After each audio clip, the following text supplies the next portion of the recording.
Bien, gloire à Dieu. J'ai le privilège aujourd'hui de recevoir dans les studios Alain et Gaétane Trudeau. Bonjour et bienvenue. Bonjour. Bonjour. Je suis content de vous recevoir encore pour une deuxième émission. On a parlé hier de votre grande épreuve concernant le cancer que vous avez reçu, en fait, à 2 reprises. Vous avez reçu, dans le sens, le mauvais rapport, mais vous l'avez rejeté aussi. Exact. Donc aujourd'hui, j'aimerais ça si on pouvait poursuivre un peu en parlant de votre victoire. Mais juste avant, je sais qu'on n'avait pas conclu exactement parce que vous avez rencontré encore un dernier médecin juste Oui. avant d'agir, en tout cas selon le chemin de cette victoire que vous avez reçue. Je vous laisse poursuivre un peu avec votre Oui. histoire. Mais comme je disais hier, dans la même semaine, j'ai rencontré 4 médecins.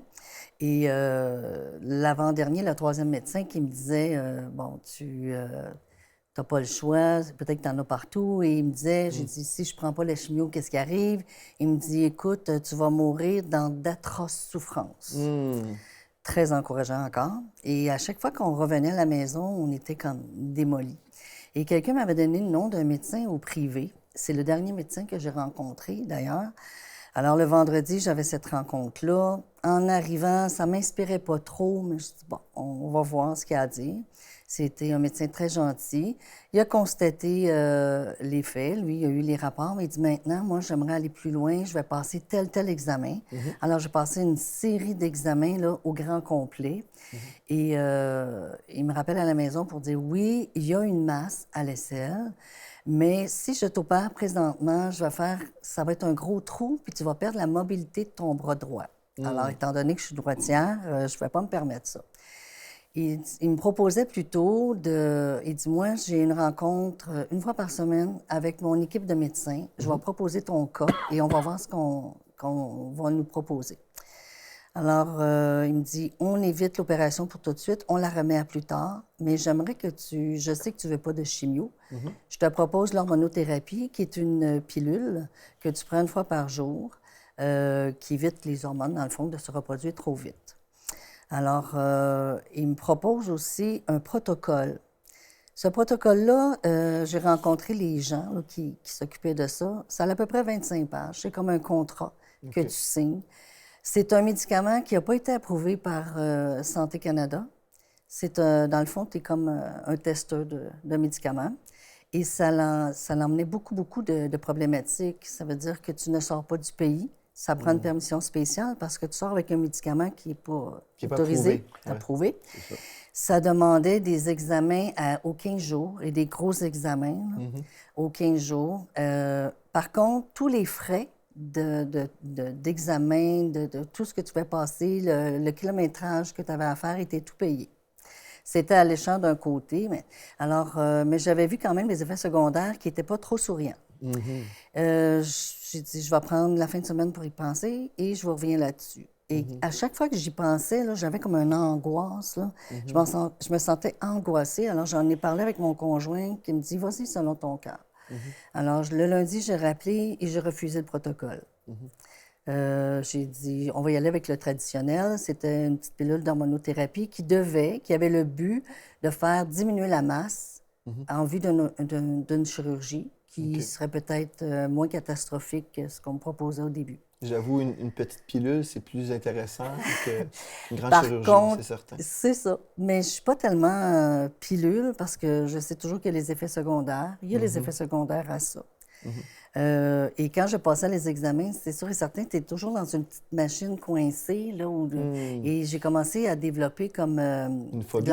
Oui, de l'angoisse. Quand je me sentais dans une foule, j'allais plus au cinéma parce qu'il fallait que je sois dans un endroit là, où j'étais pas trop entourée. Je me sentais comme étouffée tout le temps. Mais vous veniez à notre église quand même? Oui. Je m'assoyais sur le bord et oui, j'y allais. Oui. J'ai jamais lâché. Et puis, suite à ça, en décembre 2015, je rencontrais le médecin qui me dit, écoute, le médicament ne fait pas l'effet que je pensais. La masse ne diminue pas assez vite. Alors, il me dit, je voudrais que tu passes un autre examen en janvier. On va voir où ça en est rendu et on va choisir soit qu'on opère tout de suite, parce qu'on ne peut pas attendre trop longtemps non plus, ou on y va avec la radiothérapie, ou on change de la formule de médication. Il n'y avait aucune des 3 solutions qui me souriait. Alors, je dis, Seigneur, Moi, la chimio, l'opération, ça ne me tente pas. D'avoir aussi la radio non plus. Je sais les effets secondaires. Alors, j'ai prié là-dessus. Et ce que je veux mentionner, c'est que avant de rencontrer les 4 médecins là, à l'été 2015, j'ai appelé pasteur Joël et son épouse parce que je me disais, il faut de l'aide. Alors, vous êtes venus, hein, toi et Mathilde, nous rencontrer et c'était très, très bénissant et encourageant. Et j'ai eu un cadeau qui est le CD de Mathilde avec des versets de guérison. Écoute, moi, je considère ça, là, je me dis, c'est un fast-food spirituel.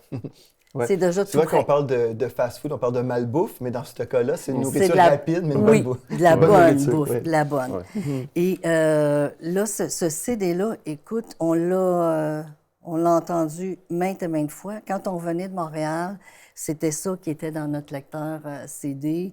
Même à la maison, j'allais en auto, j'écoutais. J'arrivais à la maison, c'était sur le iPad. J'écoutais à répétition et même que j'en ai copié des petits versets Oui. que j'ai collés un petit peu partout. Et là est arrivé le fameux examen que j'ai passé le 15 février dernier, 2016. Et quand j'ai passé tout le temps des examens, je dis toujours, Seigneur, tiens ma main, accompagne-moi, lâche pas ma main. Et puis, c'était le temps, parce que dans la même journée, j'ai les résultats. Alors, je passe dans le bureau du médecin, mais juste avant, c'est les signes vitaux. Fait que l'assistante vient me voir. Elle me dit, Gaëtane, tu vas être contente. J'ai dit, ah oui? Elle dit, il n'y a plus rien. Il n'y a plus rien.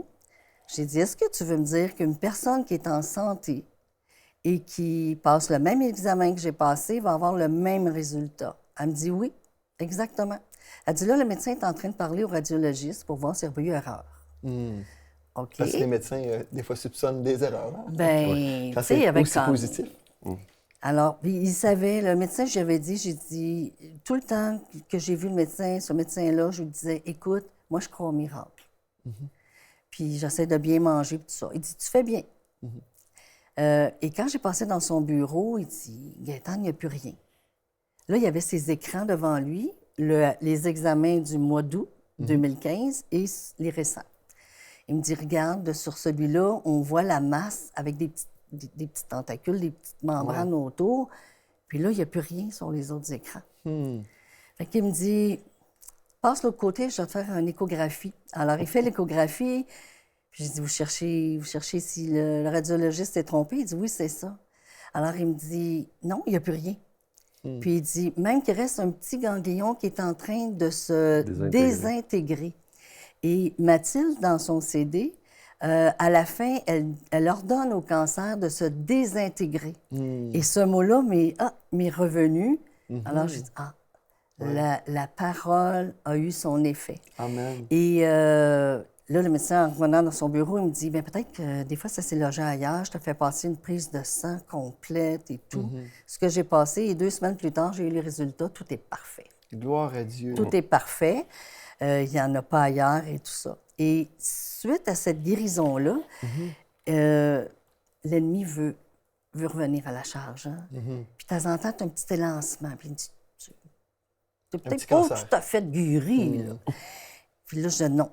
Là, mon mari me disait, oublie pas, là, t'es guéri. J'ai dit, ouais, c'est vrai. Et là, je prenais position avec mes versets. Puis je disais aussi, je sais que je suis guérie, puis je t'ordonne, douleur, de sortir de mon corps. Au nom de Jésus, parce que j'ai la puissance de Jésus en moi. Puis ça partait automatiquement, à l'instant où je prononçais les mots. La parole de Dieu a été plus efficace que la médecine, finalement. Exactement. Mais vous voyez une différence, parce que quand vous m'avez raconté tout ça, vous avez vu, vous avez suivi, en tout cas, les suggestions des médecins, tout ce qu'ils vous disaient, en partie. Et puis, vous avez fait le traitement en hormonothérapie, c'est ça? Oui. Mais pourtant, la masse ne diminuait pas du tout. Exact. Mais là, vous avez commencé à écouter un CD de guérison. Et à ce moment-là, vous voyez, dans l'espace de combien de temps qu'il y a eu un grand changement? Le grand changement s'est fait, je dirais, le grand changement du 8 décembre au 15 février. C'est assez court quand même comme Par contre, l'hormonothérapie, je la prenais, ça faisait des mois, là. Et puis, ça l'avait pas assez changé. Là. malgré tout ça, Oui. la médecine Oui. ne portait pas beaucoup de fruits. Là. Et en l'espace de à peine 2 mois, la guérison est arrivée. Là. Gloire à Dieu, La mais vous guérison étiez divine. vraiment engagé dans cette écoute du CD. Oui. On ne dit pas gloire au CD, on dit gloire à Jésus, mais c'est sa parole qui fait la différence. C'est sa parole qui est dans le CD. Et quand votre épouse passait à travers des moments de faiblesse, vous étiez là pour l'encourager aussi dans la foi? Bien, absolument. Ben, moi, dans le fond, j'avais tout ce que j'avais à faire, c'est de l'écouter. Et je dirais, je faisais le parapluie pour pas que l'ennemi l'atteigne. Dans le fond, moi, dans ma tête, c'était mon rôle. L'ennemi l'attaquait à tous les jours, c'était des égal. Puis je sais que les doutes rentraient, puis il y avait beaucoup de mais. Puis, entre-temps, je prenais des photos, parce qu'il a fait la biopsie, puis elle avait, dans son aisselle, là, c'était au début, là, c'était noir, c'était pas beau du tout. Fait qu'on voyait qu'il y avait un problème. Puis moi, toutes les semaines, je prenais une photo. Puis j'y répétais, à chaque fois qu'il y avait un doute, là, ça pouvait être 10 fois par jour, t'es guéri, t'es guéri. Parce que dans la parole, ça dit, Seigneur, il n'a pas été sur la croix pour rien. Parce que c'est meurtrisseur, nous sommes guéris. Fait que moi, quand je priais, ça me disait tout le temps, il n'a pas de problème. Mais c'est sûr que l'ennemi attaque là, sans arrêt. Émotionnellement, on est atteint, mais il faut se répéter ça, puis il faut réécouter les CD. C'était à l'église, pareil, on venait toutes les fois, on écoutait les prêches. Ça, c'est aidant. Puis une chose qui nous a beaucoup aidé aussi, c'est qu'on s'est entouré de gens de foi. Oui, absolument, parce que dans des moments difficiles, les gens de foi, les vrais, là, il y en a plusieurs qui m'ont appelé pour m'encourager. Lorsqu'ils nous appelaient pour savoir comment ça allait, on disait oui, ça va mieux, mais il y a toujours un petit mais, là, tu sais. Mais eux, là, non, il n'y a pas de mais. Oui. Puis là, on récitait des versets de la parole pour nous encourager. Je pense que tout ça, là, ça fait une différence parce que, tu sais, la foi vient de où, là? De ce qu'on entend. Si on se tient avec des gens de foi, mais on entend des paroles de guérison, des paroles réconfortantes, mais des paroles spirituelles. Fait que ça, c'était majeur. Mais gloire à Dieu. Oui, c'est ça. Oui.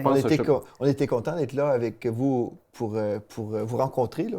Vous étiez là, je me souviens, on était dehors chez vous, et puis vous nous avez raconté tout ça. Et je suis content que vous avez reçu cette parole-là, la parole de Dieu, parce qu'il y a plusieurs chrétiens qui croient en Dieu, qui croient que Dieu est capable de guérir. Il y a une différence entre croire que Dieu est capable et croire que Dieu veut. Quand on a la révélation que Dieu veut que l'on soit guéri, bien, ça change des données. Là. On est armé pour livrer le combat de la foi, mais je ne sais pas si dans votre expérience chrétienne, vous avez rencontré des gens qui ne connaissaient pas la volonté de Dieu et qui finalement n'ont pas reçu leur guérison. Sûrement, là, vous avez rencontré des gens comme ça.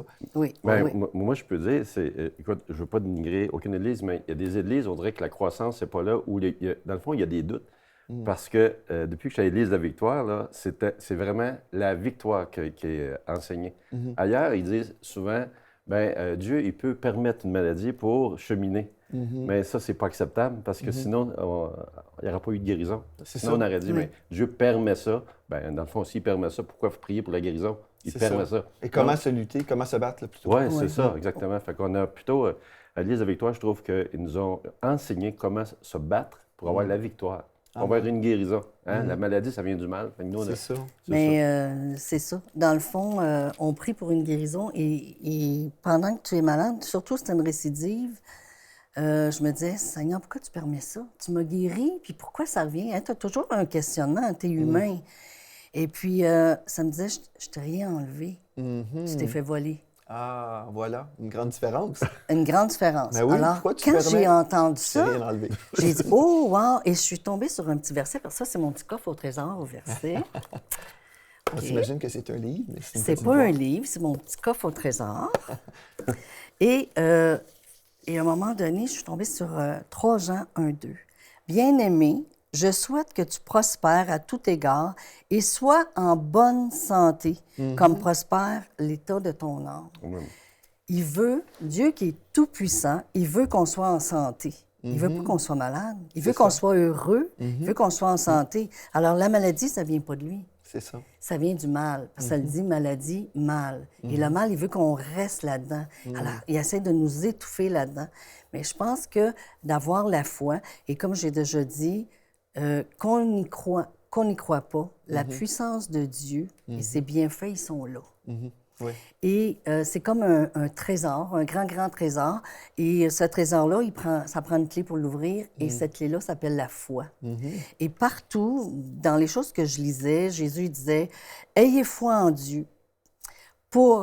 C'est pourquoi je vous dis, tout ce que vous demanderez en priant, croyez que vous l'avez reçu et vous le verrez s'accomplir. Et ça, c'est dans Marc 11, 22, 24. J'en ai un autre ici. Tout ce que vous demanderez avec foi par la prière, vous le recevrez. Dans Matthieu 21, 22. Si tu crois, tu verras la gloire de Dieu, dans Jean 11, 14. Et tout ça, c'est des versets qui me ramenaient toujours à un point. La clé, c'est la foi. Et j'ai décidé de mettre toute ma foi dans cette grande puissance-là. Et je pense que la guérison, c'est comme ça qu'on peut l'atteindre. Parce que le grand trésor, quand on peut y rentrer, on va chercher ce qu'on veut. Que ce soit dans n'importe quelle sphère de notre vie. Ça peut être pour une guérison, ça pourrait être pour autre chose aussi, au travail. Mais je pense que la foi, c'est la clé. Et vous avez mentionné une chose intéressante aussi, c'est que c'est important de s'entourer de personnes de foi. Parce que si on s'entoure de personnes négatives, finalement, c'est encore plus difficile. Notre combat, des fois, devient encore plus lourd parce que finalement, on a des gens qui sont décourageants et démotivants. Mais vous m'avez raconté une histoire aussi que vous aviez des frères et des sœurs qui étaient partis en voyage et qui priaient pour vous-même en voyage. Oui, parce que nous, on a demandé aux gens, quand les gens nous demandent qu'est-ce qu'on peut faire pour toi, est-ce qu'on peut t'aider, prie. Prie. Et on avait demandé à des gens de l'Église de prier pour nous. Et il y a 2 sœurs de l'Église qui partaient en voyage, en mission à Cuba, et qui m'ont raconté après, qui m'ont emmené la photo aussi, qui ont écrit mon nom sur le bord de la plage, dans le sable, Gaëtane. Et pendant que la vague ramenait le sable vers la mer, elle priait pour moi. Pour ma guérison. Et c'est à peu près au même temps, c'était comme en début février, dans les mêmes temps où je devais passer le fameux gros examen. Et quand ils sont revenus, que je leur ai appris la nouvelle, elles étaient extrêmement contentes. Et c'est le plus beau cadeau qu'on peut faire à quelqu'un qui est malade. Le seul encouragement qu'on peut lui donner, c'est la prière. C'est de l'encourager dans la foi et d'avoir toujours des paroles positives, parce que comme on disait, ce qu'on dit, c'est ce qui nous arrive aussi. C'est ça, la vie et la mort sont au pouvoir de la langue. Exact. C'est tellement important. Je vais lire un texte parce que c'est exactement ça que vous avez fait dans Proverbe 4, verset 20. Et je l'ai lu souvent à l'émission Vie de foi parce que c'est vraiment un passage tellement clé pour la guérison divine. Dans Proverbe 4, verset 20, il est écrit « Mon fils ou ma fille, sois attentif à mes paroles, prête l'oreille à mes discours. » Et c'est pour ça que vous avez écouté le CD de Mathilde à répétition. Il y a des gens même qui nous témoignent. Je l'ai totalement usé.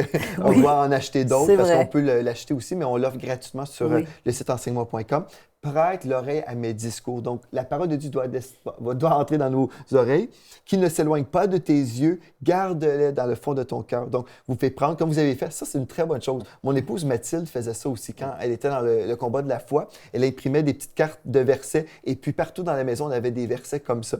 Donc, garde-les dans le fond de ton cœur.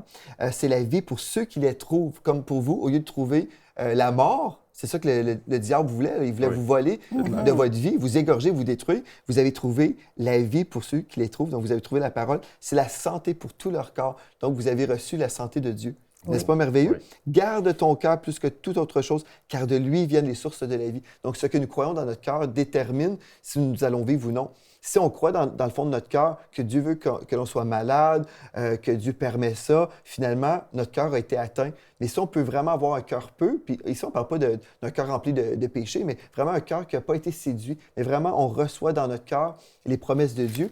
Et ce que vous avez mentionné aussi, j'ai trouvé ça intéressant, quand les médecins vous proposaient des choses, vous étiez à l'écoute aussi de l'Esprit, à l'Esprit de Dieu qui est en vous. Parce que des fois, les gens vont juste suivre la raison, mais on oublie que le Saint-Esprit est en nous pour nous diriger.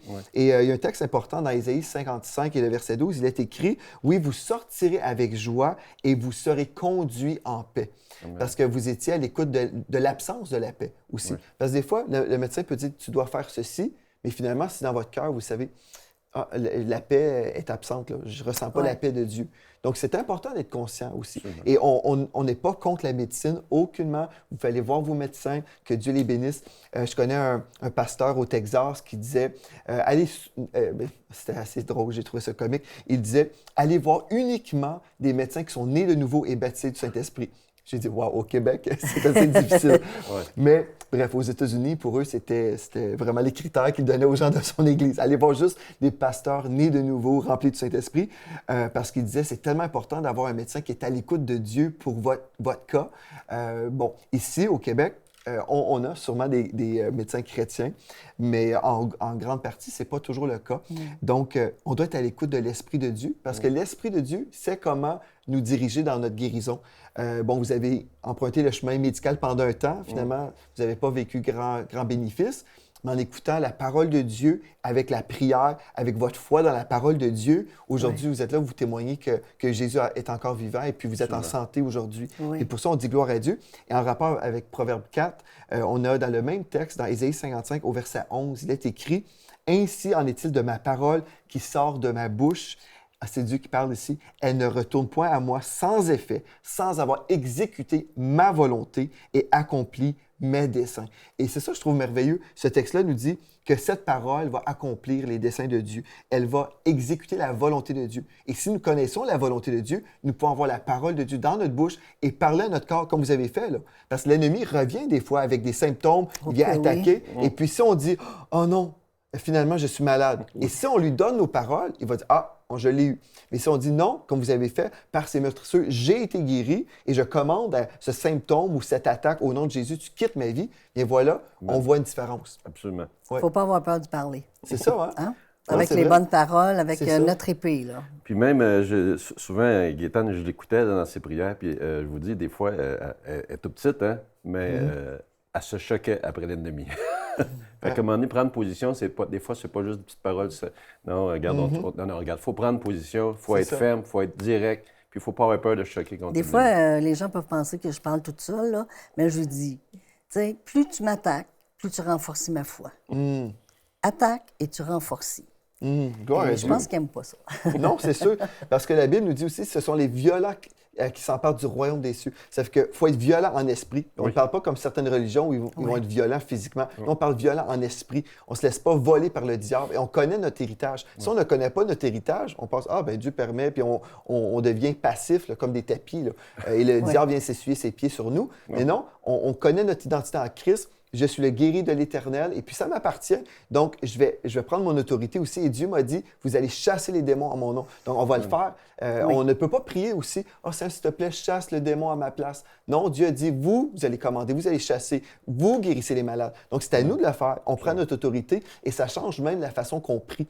Parce que si vous avez prié, « S'il te plaît, Seigneur, je t'en supplie, fais quelque chose. » Mais pourtant, Dieu l'avait déjà fait. Il a déjà envoyé son Fils, il y a 2000 ans, tout payé. Donc là, c'est à nous de recevoir.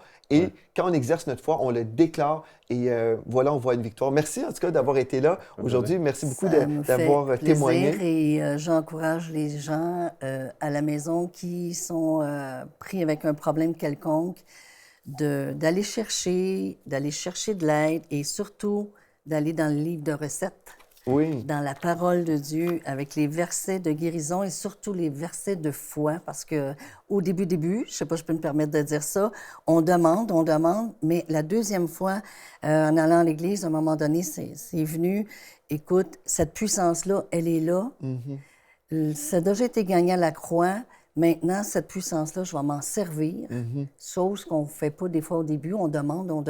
Je vais m'en servir, puis je vais combattre. Amen. Amen. Bien, gloire à Dieu. Merci beaucoup à vous d'avoir été là. Vous avez été une bénédiction. Je crois qu'il y a plusieurs personnes à la maison qui sont encouragées dans leur foi, malgré les épreuves qu'on peut avoir. Et merci aussi à vous d'avoir été là. Et d'ici à la prochaine fois, d'ici à demain, soyez richement bénis.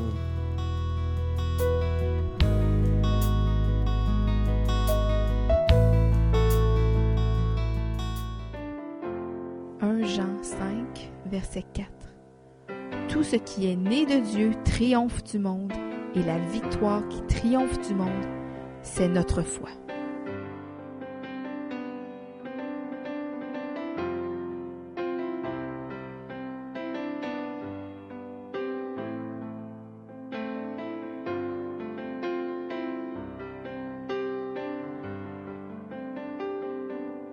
Père éternel, je te prie pour chaque individu en besoin de guérison. Seigneur, je te remercie pour ta présence qui sature les corps maintenant. Sois glorifié parce que c'est ton onction qui brise le joug. Par les meurtrissures de Jésus-Christ, vous avez été guéris. Vous êtes la tête et non la queue, et l'ennemi est sous vos pieds. Vous avez été rachetés de la malédiction, et la maladie doit quitter votre corps maintenant. Esprit impur et d'infirmité, je vous lie et vous chasse dans le nom de Jésus-Christ. Je commande à la douleur de vous quitter immédiatement. Je déclare et décrète que votre corps s'aligne avec la volonté de Dieu dans le ciel. Merci Seigneur Jésus que ta parole ne revient pas sans avoir fait son effet. Je déclare et décrète que tous vos organes fonctionnent normalement. Ils sont restaurés. Que votre système immunitaire et votre glande thyroïde fonctionnent de façon optimale. Je commande à toute forme de tumeur et de cancer de se désintégrer et de vous quitter maintenant. Diabète, tu meurs. Arthrite, tu meurs. Fibromyalgie, je te commande de dessécher et de mourir sur le champ. J'ordonne à tout esprit de surdité de vous quitter maintenant et je déclare que vous entendez parfaitement. Je déclare également et décrète que vous avez une vision claire et restaurée de 20 sur 20. Troubles et maladies pulmonaires, asthme, vous disparaissez à l'instant même. Toute forme d'allergie, vous desséchez à tout jamais. Je maudis la grippe, je maudis la fièvre et toute autre forme d'infection et commande de quitter votre corps maintenant. Cerveau et fonction mentale, vous êtes restaurés à la perfection. Pression sanguine, tu es restauré à un niveau normal. Je maudis tous les problèmes digestifs. Système nerveux, je t'ordonne d'être entièrement rétabli. J'ordonne également à toute maladie chronique et dégénérative de dessécher et de mourir maintenant. Vous retournez d'où vous venez. Je parle la vie à votre corps. À tous ceux également qui ont besoin d'un nouvel organe ou d'une nouvelle partie du corps, merci Seigneur Jésus que tu recrées même toute partie manquante. Je te loue pour les miracles créatifs. Je déclare que vous êtes fait complet. Je décrète le shalom de Dieu sur votre vie. Rien de manquant, rien de brisé. Vous êtes couronné de santé divine. Que la puissance de guérison vous envahisse dans chaque muscle, chaque cellule de votre être tout entier. Seigneur Jésus, je te demande de déverser tes fleuves d'eau vive sur chaque personne en besoin de ta touche. Soyez rafraîchis, vivifiés et fortifiés. Recevez la puissance de Dieu. Recevez votre guérison dès maintenant. Gloire à Dieu. Amen. Alléluia.